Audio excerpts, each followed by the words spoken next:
कहते हैं अटका बनिया दे उधार। आखिरकार पीएम मोदी क्या डोनाल्ड ट्रंप से नहीं मिलेंगे और ऐसा निर्णय क्यों ले रहे हैं? स्क्रीन पर एक वीडियो देख रहे हैं। डोनाल्ड ट्रंप नाटो के चीफ के साथ बैठे हुए हैं और डोनाल्ड ट्रंप के सुर बदले हुए नजर आ रहे हैं। भारत की बात भी मानते हुए दिख रहे हैं। आखिरकार भारत और अमेरिका के बीच में क्या चल रहा है, वो भी ऐसे समय में जब रूस के ऊपर इन्होंने बहुत कड़ा एक्शन ले लिया है। और जवाब में स्क्रीन पर एक वीडियो देखिए, रूस ने क्या फोड़ा। जियोपॉलिटिक्स में बहुत कुछ चल रहा है। हमेशा की तरह वर्ल्ड मिरर के इस एपिसोड में जानने को मिलेगा बहुत कुछ। आइए जानते हैं इन खबरों को विस्तार से। अभी अगर बात करें डोनाल्ड ट्रंप और रूस की, तो सबसे बड़ा झटका डोनाल्ड ट्रंप ने ये दिया था। 2 दिन पहले ही एक बयान आया था डोनाल्ड ट्रंप का, जिस बयान में ये कहा गया कि हमने जो मीटिंग होने वाली थी ट्रंप और पुतिन के बीच में, उसे कैंसिल कर दिया है, रद्द कर दिया है। डोनाल्ड ट्रंप ने क्या कहा उस मीटिंग को लेकर इस वीडियो में सुनिए। Malaysia, South Korea and Japan. In South Korea, I'll be meeting with President Xi of China. We'll have a pretty long meeting scheduled. We can work out a lot of our questions and our doubts and our tremendous assets together. So we look forward to that. I think something will work out. We have a very good relationship. But that'll be a big one. We canceled the meeting with President Putin. It didn't feel right to me. It didn't feel like we were going to get. Donald Trump ने इस video में कहा कि मुझे कुछ दिखता नहीं है कि कुछ आउटपुट आएगा, और जब आउटपुट नहीं आएगा तो मीटिंग से क्या फायदा है। अब ये क्यों कह रहे हैं? क्योंकि इन्हें अलास्का का डर लग रहा है। आपको याद होगा अलास्का में जिस तरीके से मीटिंग हुई, बड़े शान शौकत से, बॉम्बर उड़े ऊपर से, और जिस तरीके से दिखलाया गया कि लगा कुछ होगा, कुछ निकलेगा, लेकिन कुछ हुआ नहीं। तो ट्रंप के लिए सवाल बन गया कि अच्छा, आपने मीटिंग तो करी, इतना तामझाम तो करा, लेकिन फायदा तो कुछ हुआ नहीं, ढाक के 3 पात हो गए। तो फिर इस तरह के मीटिंग से क्या फायदा? ऐसे में डोनाल्ड ट्रंप ने मीटिंग तो नहीं करी, लेकिन डोनाल्ड ट्रंप इस बार चुप भी नहीं बैठे और डोनाल्ड ट्रंप ने इस बार एक्शन ले लिया रूस के ऊपर। हालांकि ये जो एक्शन ले रहे हैं, एक्शन के साथ ये थोड़े सहम भी रहे हैं और सहमते हुए ये कह रहे हैं कि ज्यादा दिन के लिए नहीं है, उम्मीद करता हूँ कि ये जल्दी ही खत्म हो जाएगा। लेकिन इस एक्शन का असर भारत तक पहुंचने वाला है। हुआ क्या है, इन्होंने एक अल्टीमेटम दिया है रूस को, यानी कि पुतिन को। इन्होंने कहा है कि 2 कंपनियां जो सबसे बड़ी तेल कंपनी है रूस की, उनके ऊपर सीधे एक्शन ले लिया है और कहा है कि तुरंत युद्ध विराम कर दो। स्क्रीन पर एक पोस्ट देख रहे हैं, बेसेंट का ये पोस्ट है जो इनके वित्त मंत्रालय को संभालते हैं। इन्होंने क्या लिखा है? इन्होंने लिखा कि अब समय आ गया है, हत्याओं को रोकी जाए, तत्काल युद्ध विराम किया जाए। राष्ट्रपति पुतिन के इस बिना अर्थ वाले युद्ध को समाप्त करने से इनकार करने के मद्देनजर वित्त मंत्रालय रूस की 2 सबसे बड़ी तेल कंपनियों पर प्रतिबंध लगा रहा है, जो क्रेमलिन के युद्ध मशीन को पैसे देती है। इसमें आगे कहा गया कि राष्ट्रपति ट्रंप के एक और युद्ध को समाप्त करने के प्रयास का समर्थन करने के लिए अगर जरूरी हुआ तो वित्त मंत्रालय आगे की कार्रवाई करने के लिए तैयार है। हम अपने सहयोगियों को प्रोत्साहित करते हैं कि वो हमारे साथ जुड़े और इन प्रतिबंधों का पालन करें। अमेरिकी राष्ट्रपति डोनाल्ड ट्रंप ने ये भी प्रतिक्रिया दी कि उन्हें उम्मीद है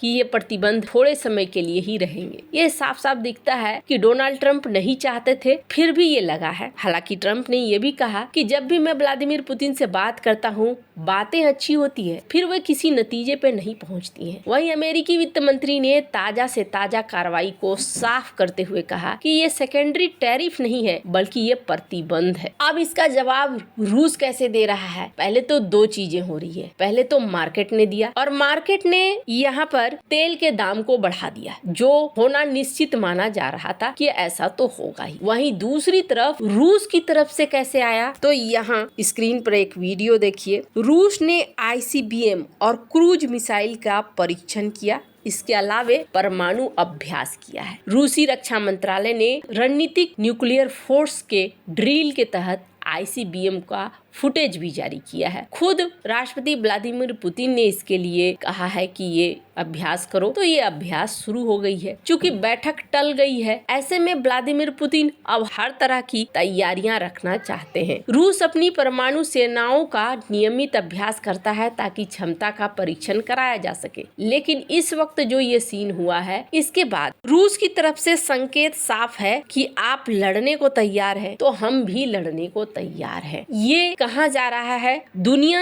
एक अनिश्चित समय की तरफ बढ़ रही है, यानी कि हो सकता है यहाँ पर युद्ध वाली स्थिति आ जाए। अब इन प्रतिबंधों का असर भारत पर क्या पड़ेगा? भारत तो तेल खरीदता है, लेकिन इस बार ना डोनाल्ड ट्रंप के तेवर थोड़े नरम दिख रहे हैं। डोनाल्ड ट्रंप का बयान आया है, स्क्रीन पर इस वीडियो को सुनिए। Different talk. India, as you know, has told me they are stop. You know, it's a process. You can't just stop it. But by the end of the year, they'll be down to almost nothing. That's a big thing. That was almost 40% of the oil. India, they've been great. Spoke to Prime Minister Modi yesterday. They've been absolutely great. China's a little bit different. You know, they're a little bit different relationship they have with Russia. It was never good, but because of Biden and Obama, they got forced together.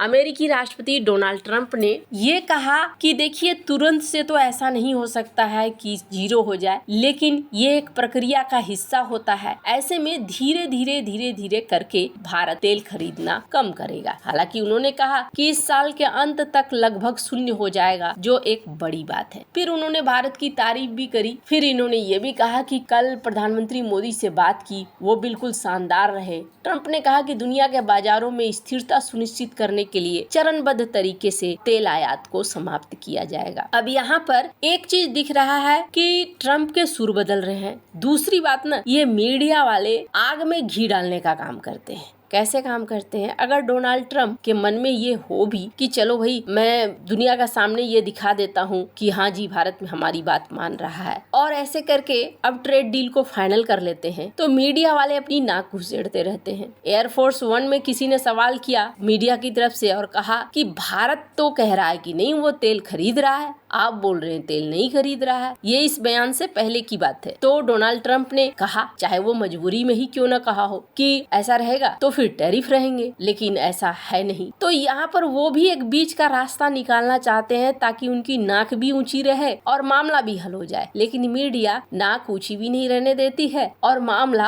हल भी नहीं होने देती है। ये एक संकेत है कि भारत के साथ व्यापार वार्ता फाइनल हो सकती है। इसको लेकर कई मीडिया हाउस में चर्चा भी शुरू हो चुका है कि हो सकता है भारत और अमेरिका के बीच में जल्द ही व्यापार वार्ता फाइनल हो जाए। 15 से 10% के आसपास हो सकता है टैरिफ लगे। लेकिन इसी बीच पीएम मोदी ने आसियान समिट में जाने से इनकार कर दिया है। स्क्रीन इस आर्टिकल को देख सकते। अब लोग आश्चर्यचकित हैं, यहाँ डोनाल्ड ट्रंप भी आ रहे हैं, फिर पीएम मोदी यहाँ क्यों नहीं जा रहे? 2 वजह हैं। पहली वजह ये है कि ट्रंप और सी की यहाँ पर मीटिंग होने वाली है। दूसरी वजह क्या है? भारत के पीएम मोदी अभी ट्रंप का आमना सामना नहीं करना चाहते हैं जब तक व्यापारिक डील फाइनल न हो जाए। ऐसे में भारत ये दिखलाना चाह रहा है कि हम किसी भी दबाव में आने वाले नहीं हैं और ये जो डील होगी, ये डील हमारे शर्तों के अनुसार होनी चाहिए। ये लास्ट मिनट का जो प्रेशर होता है, दबाव होता है, वो बड़ा ही खतरनाक लेवल का होता है। ऐसे में भारत भी हर कदम को फूंक फूंक कर चल रहा है। डोनाल्ड ट्रंप के साथ सीन ये है, उन्हें जितना ज्यादा भाव देंगे उतना ही ज्यादा व्यापार वार्ता या व्यापारिक डील होना संभव नहीं होगा। आपको क्या लगता है? कमेंट कर अपनी राय जरूर बताएं। जल्द मिलते हैं अगले वीडियो में नई खबर के साथ।